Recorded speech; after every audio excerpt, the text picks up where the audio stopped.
Thought I'd talk a little bit today about controlling a wet in wet wash. So I'm going to start by wetting a sheet all over. I'm working on a block.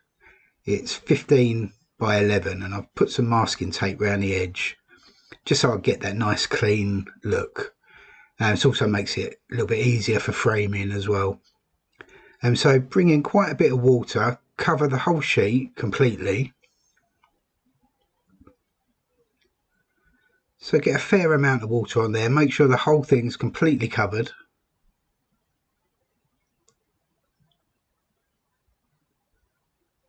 And now I'm going to allow that to soak in for a minute or so. And while that's happening, I'll just show you the reference I'm going to work from today. It's a painting I did a few days back. I posted it on my social media. A Patreon member saw it and asked if I could do something similar. Now, if there's any paintings of mine you'd like me to paint, then follow me over on social media, Instagram, Twitter and all that kind of stuff. And follow me on Patreon or become a paid member on YouTube and send me a message. And if I can, I'll try and recreate for you. And so I'm going to use a soft goat hair brush and I've squeezed out all the water in there. Now I'm going to start with the sky. And now the paper's still quite wet, but it's soaked in that little bit, so it's not going to run straight off the sheet. It should hold a certain amount of shape, but it will still soften. So laying in that paint quite thick, because there's quite a lot of paper, quite a lot of water on the paper. So if you've got very wet paper, then you can control that by making your paint fairly thick. So let's get some variation in the brush marks, leave some little white areas behind, try and suggest some wispy clouds, maybe make it look like it's a windy day.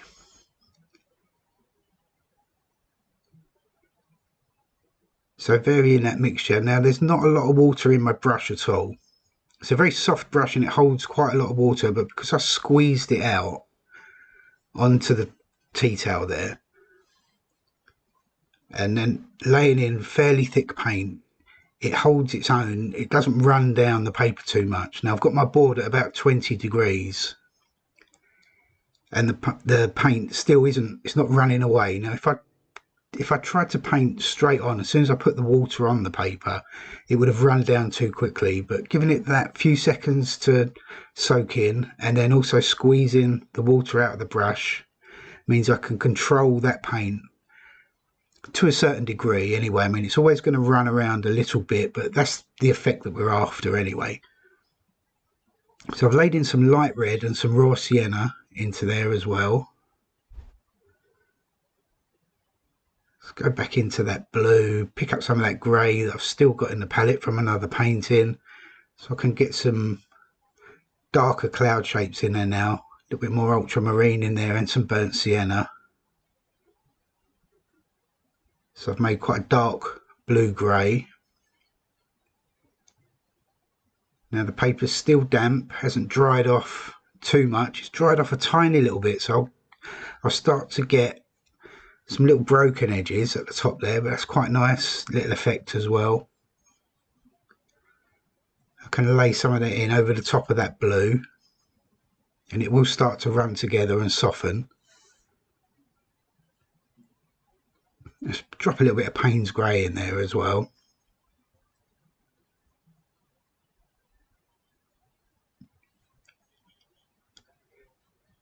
Now start to bring in a cloud shape from the right hand side.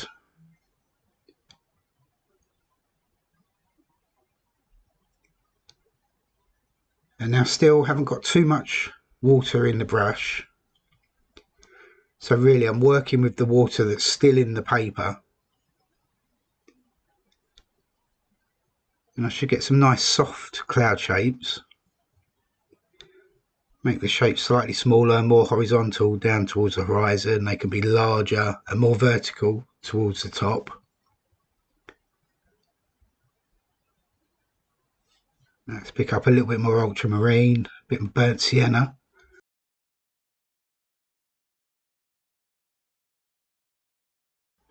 And now the paper's starting to dry a tiny little bit now, so I can start laying in some slightly harder edges.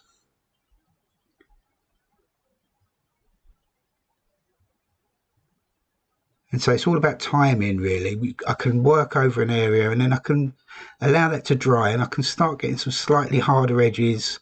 So I've got a mixture of soft and hard edges going on in the sky.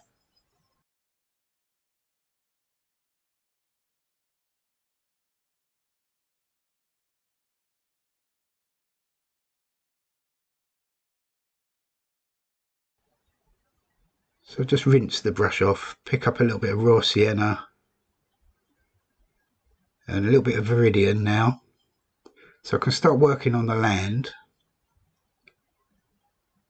And it's still ever so slightly damp down there, but I can get away with having a bit more water in my brush because I want this paint to run down. So I've left some of the water in the brush. I haven't squeezed it out onto the tea towel. So vary that mixture every time I go back. A little bit of viridian, raw sienna, a little bit of burnt sienna in there as well.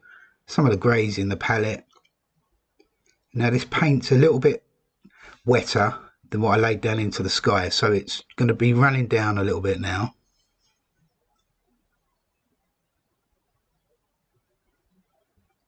So I've created one big wash for the sky and the land. Now I've allowed that to dry off naturally, but not completely, so it's still slightly damp. It's been about 3 or 4 minutes, that's all, just until the shine goes off of the paper. So I've not used a hairdryer or anything like that. And because there's still some moisture left in the paper, I've timed it right, so I can now lay in a distant tree line.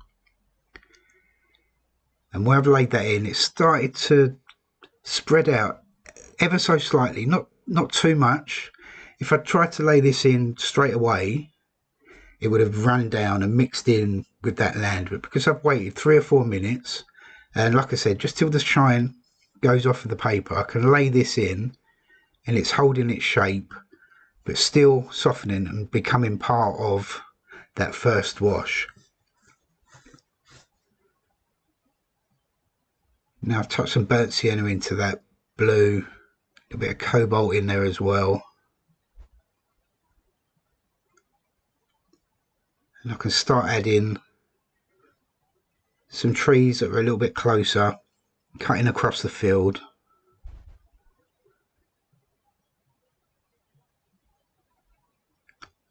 I'm using a Siberian elk hairbrush for this. Nice detailed brush. And so treating this tree line as one big shape.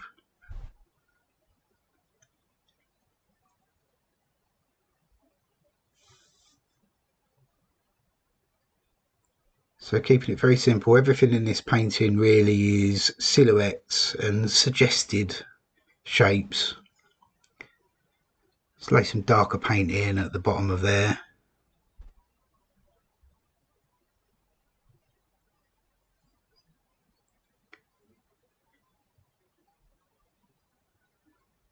Now trying to get a little bit of interest in the tree tops there. And making sure it's not all the same shapes. So there's variation in everything that I do. Picked up some more blue, more burnt sienna, so it's quite dark. I can start bringing in some trees from the right hand side now. So same kind of thing, but make sure I vary the brush marks, make these shapes different.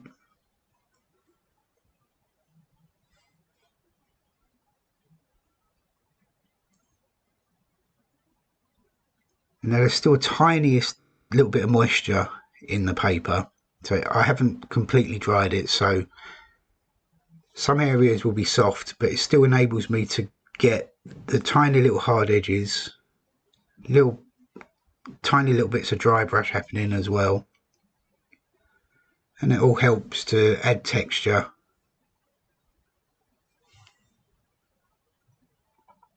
Touch a little bit more blue into that mixture. So it's quite dark, and now it's dried off a little bit now on the left hand side, so I can work back into that. And so essentially for this painting I'm creating one big wash, but timing everything so I can lay some paint in, allow it to dry off, and then I can work back into that area and then moving around. So it's all about calculating how much water is in the brush, how much water is in the paint and on the paper. Let's continue that shape out. I can use that as a little bit of a lead in. Now I start to get a little bit more texture across the land, so that's dried off quite nicely now, so I can get more raw sienna and viridian. So I've mixed up a nice earthy green colour.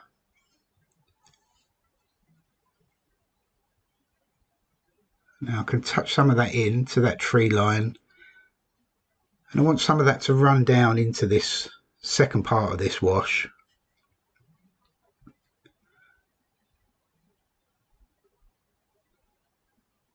Now adding these shapes, thinking of directional lines as well, thinking of perspective, and also varying the mixture every time I go back, so a little bit more raw sienna in there.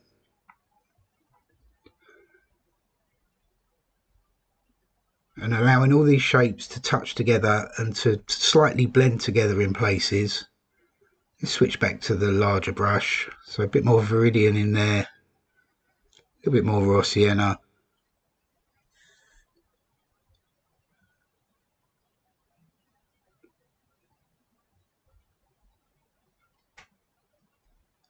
And I'll touch a little bit of blue in at the base of this tree line on the left hand side as well. Tiny little bit of shadow colour in the land. And again, touching it into that dark paint, allowing it to run down ever so slightly so it merges together.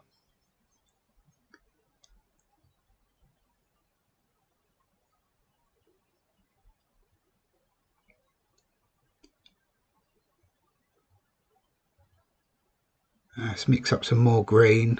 Again, more raw sienna, viridian, a little bit of burnt sienna in there this time. I've got a very sort of deep, warm green now, right down into the foreground.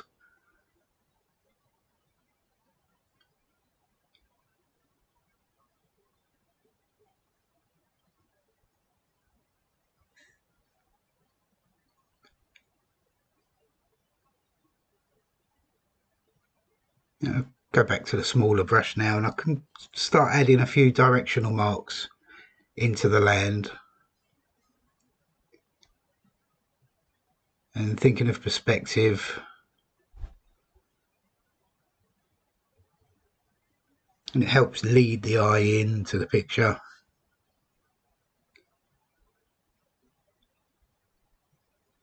Don't need to do too many. Don't want to add like loads of little lines all leading in, that would look a bit strange, but a few just to draw the eye in.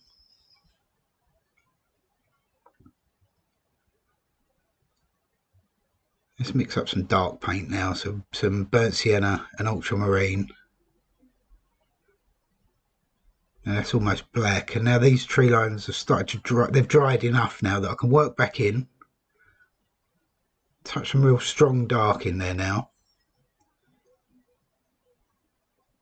And making sure that I catch some of that moisture of that green wash that I added, so little bits will run down.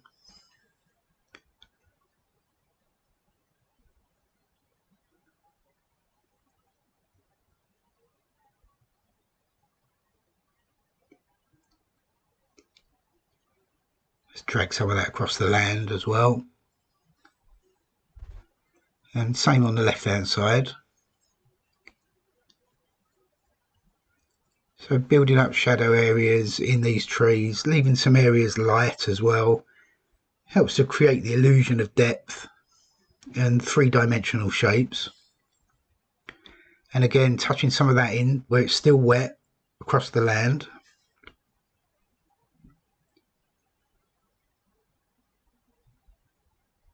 I'll touch a little bit more blue into that field as well.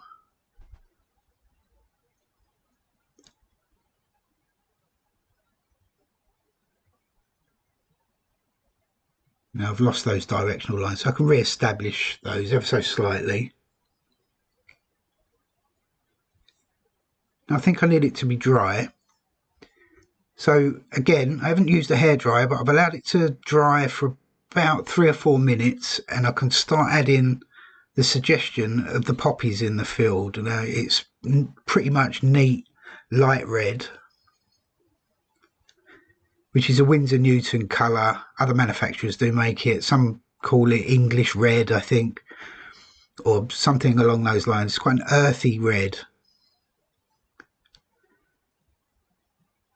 And now the paint from the previous wash is still slightly damp, so these aren't going to form too hard an edge.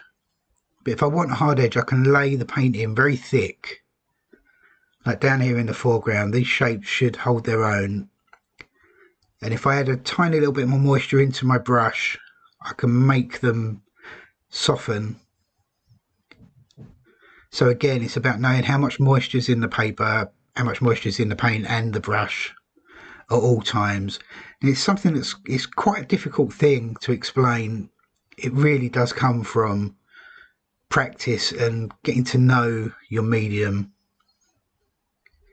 And the more you do it, the more you just get a feel for how much water you have at all times, really. So I'll make these red shapes slightly larger down in the foreground, and then the lightest touch the further I go off into the distance, and again helps with perspective. Now I don't want to have too many actual hard shapes, really. It's really all about a suggestion. So allowing this red paint to soften and merge together.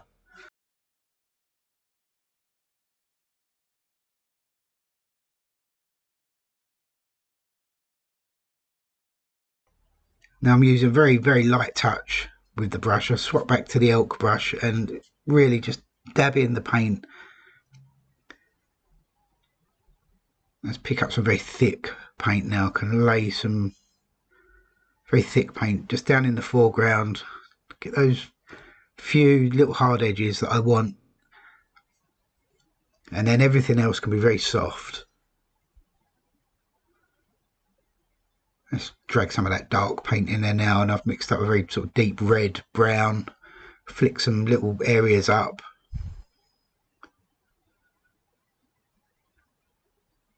Again, not too much of this, just a few little marks, a few dark marks,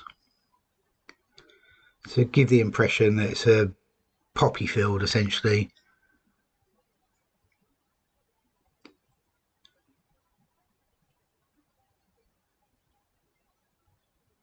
Okay, let's take a step back and see if there's anything else I need to do. Okay, the paint is fully dry now, and I've looked at these two shapes and I've made a bit of an error, really. I've made the tree line on the right and the left too similar. So I'm going to adjust the one on the left a tiny little bit just to make it different, really. I don't want that bookend effect that I've got there at the moment. So I put a little bit of mist from the water bottle. So a little bit of a bonus technique, actually. If your paper dries out too much, use a mist bottle and you should still be able to tie it together and get some soft edges. So I've gone into that dark blue, still in the palette there, and varying the shape of this tree line on the left. Put some slightly higher trees in there. And now mix up some more dark paint and lay that in and around. And really making the tree line on the left quite a bit bigger than the tree line on the right, essentially. And now I'm losing that bookend feel that I had before.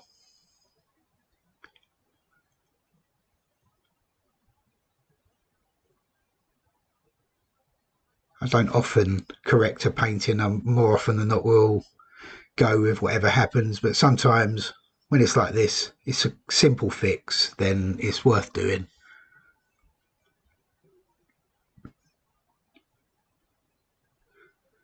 Okay, I don't want to mess around with it too much, so I'll leave it at that. Okay, that's the demo completed. It's a poppy field, but really to demonstrate water control and how you can control that wetting wet wash. So start out by wetting the paper all over, allow it to soak into the paper for a minute or so, really just to take the sheen off. If you lay in to soak in paper, then your paint's more likely to just run down and disappear, mix together and form a bit of a mess. But if you allow that paint to soak in for a few seconds, then you can work into it using fairly thick paint to start off with. And then as I brought the wash down, laying in the land, I could put more water into the brush and more water into the paint to allow that to then run down and complete that wash. But then not drying it completely, waiting a few minutes until the shine goes off of the paint, and then you can start working back in again using fairly thick paint so it doesn't form a bloom or a cauliflower. But do practice and you'll get the hang of it. One day it will just click and you'll understand how much water you got in your brush or your paper or your paint at any given time, and it allows you to be able to control it far more freely. But anyway, that's the demo finished. I hope you enjoyed that. Let me know in the comments how you get on. Also, join me over on Patreon, and if you've got any of my paintings or any photographs that you took yourself that you'd like me to work from, then drop me a line, and if I can, I'll make a video for you. But anyway, thanks for watching everybody, and I'll see you in the next video.